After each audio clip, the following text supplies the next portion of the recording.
Well, good morning, BUS22 students. This is week 5 in our 8 week managerial communications course here at Norco College. And this week, week 5, marks the halfway point. We finished 4 weeks. We have 4 weeks to go. And week 5, we're going to be looking at chapters 8 and 9. Chapter 8 deals with positive messages. Chapter 9 deals with negative messages. And you will be writing a negative news message this week. It's going to be in the form of an email. So I'll be showing you that here in just a few minutes. But this is a course in our second module, and we're dealing predominantly with business writing. So make sure if you've not watched the video yet, we did do a Zoom session last week. Unfortunately, I was unable to record that session, but I have provided links to other sessions in this class that are exactly the same. So make sure you watch those, and I'll show you how to view that here in just a moment. But make sure you view that before you start writing your business documents. So let's go ahead and take a look at our class in Canvas.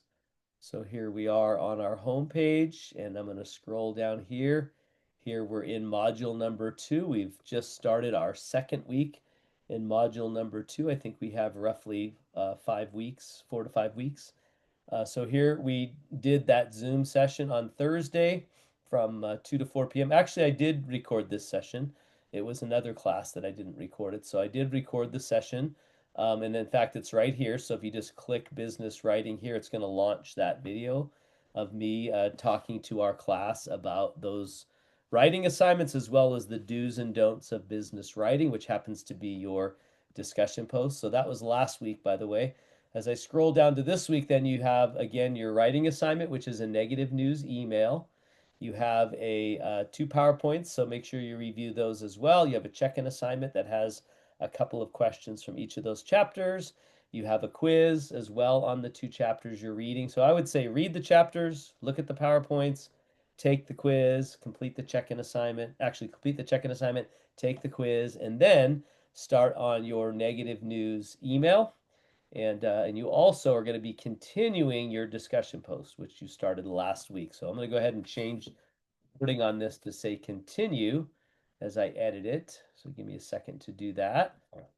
And as I edit that to say continue discussion post assignment, that you again you have a few weeks, so you should have already made your initial list of do's and don'ts of business writing, business documents. If you want to watch my Zoom session, which I highly recommend you do, that's going to actually give you the list of the do's and don'ts as you work your way through that.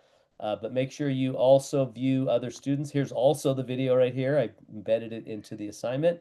So either one of those, there's also some other YouTube videos there. So make sure you get started on that assignment. Do not wait till the last week. The idea is that it is a discussion, so you're interacting with other students as well as myself. And so make sure that you get started on that assignment right away. I got to save that. Got my cat meowing in the background here. So let me see. All right, so let's go back to modules. I edited that. So here we are in week number 5. And yeah, so that's all you have to discuss with. So let's take a minute and look at this writing assignment real quick. So that way you'll know exactly what's expected. So it's pretty well laid out here, but it's going to be due on Sunday. It's a negative news email. So you're basically going to be taking this scenario right here, which is no social media at work. And there's a lot of reasons why this change is being implemented, but basically you're delivering the negative news that employees can no longer use social media during work hours. So obviously there's 4 things you need to know. Number one is you need to follow the negative news. You need to follow the indirect strategy for a negative news message. What does that mean? Well, you've studied this 2 times now, but the indirect strategies, you do not reveal the main idea until after you've given all the reasons for the main idea. So in this case, no social media at work should not be stated at all until first you've given all the reasons. And as a result of all these reasons, no more social media at work. So you follow the indirect strategy. It starts with a buffer, continues with all the reasons for the negative news, then the negative news, then a courteous close. So that should kind of be the format of the negative news message. Secondly, it should be formatted like an email, meaning that you should have a subject line. You should have the body of your email organized and looking good. And then you should have a full signature block at the end, which includes your name, your title, the company name, your phone number with extension, and email address. And by the way, you can make all those phone numbers up. I don't care. Just make sure it has a phone number, it has an extension, has an email address. So that's the second thing. First thing is that it's a negative news message and following the indirect strategy. Second is that it is formatted like an email. Third is that you utilize a lot of text design to make your document more visually appealing. If you remember, if you watch the business writing video, I went over in great detail that your business document should be readable, it should be scannable, it should be skimmable. In other words, it should have not all plain text. It should have headings and bullet lists and bold text and underlined text. Your document should be sprinkled with all these text design elements to make your document more visually appealing as well as scannable, because the eye catches those bold text and those all caps and those headings, and those bullet lists are much easier to read, etc.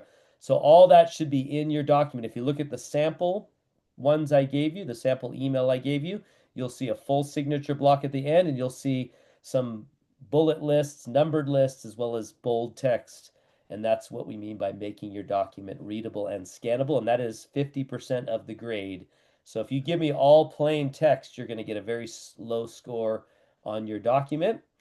So follow the scenario, follow the rules, instructions for the assignment itself, which are right here using the indirect strategies. And then finally, make sure you submit your assignment. You can submit it two ways. You can click start assignment, and then you can either attach a document, which actually that's the only way you should do it on this assignment, because you want it to be on its own document. So please, it's a much easier to do it in Word or Google Docs and then attach it. That's the way to do it. So I give you all the instructions on how to do that down here. There is a rubric. You can read that. And by the way, here is that email I was mentioning. It has a full signature block, and it has a numbered list with bold text and italicized text. That makes it readable and scannable, and it looks nice. So, all right, well, that's pretty much it for this video. Just make sure that you accomplish all those assignments and get them all done by Sunday night. And I'll be grading them as much as I can throughout the week. And then certainly once the week ends, I'll be finishing up all the grading. So that's it for week 5. Be watching for another video from me on week 6. We'll be talking about, I believe it's going to be a persuasive message next. So you'll be writing a persuasive document, and we'll be covering that in the next video. So have a great week, everyone. And if you need to get a hold of me, please don't hesitate to reach out to me during my office hours.